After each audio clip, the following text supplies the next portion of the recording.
everyone. Welcome to another episode of Women Worldwide. Thank you so much for being here, for tuning in, and for showing up. We appreciate you.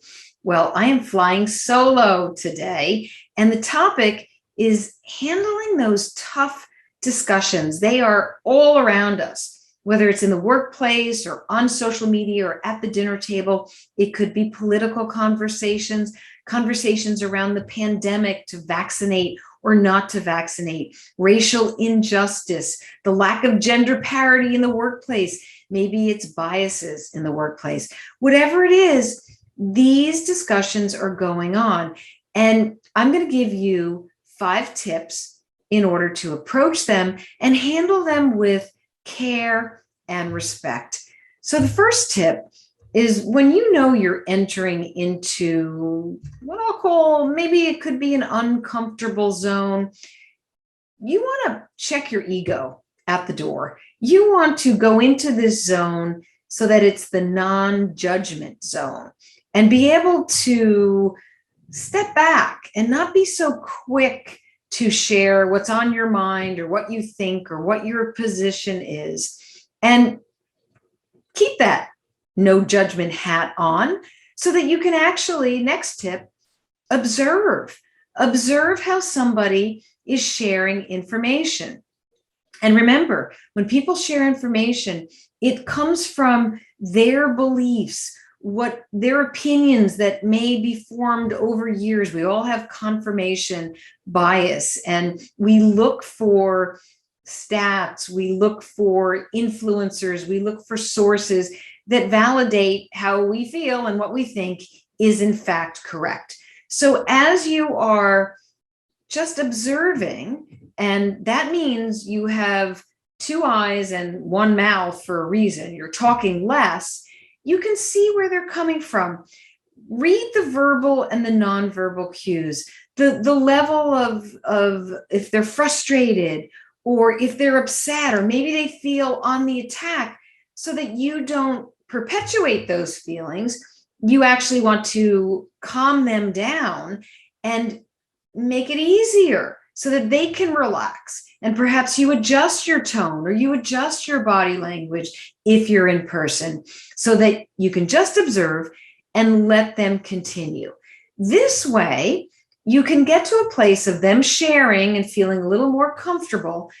And if you can validate what they're sharing from the place of, I hear what you're sharing and I understand, I could see how you have formed that particular opinion or why you believe this is so, it's a lot easier to share after that, or to ask more questions. This point of validation is not a point of agreement. You don't have to 100% agree, but if you can validate how somebody feels, you will not shut the conversation down. And that's a pivotal moment.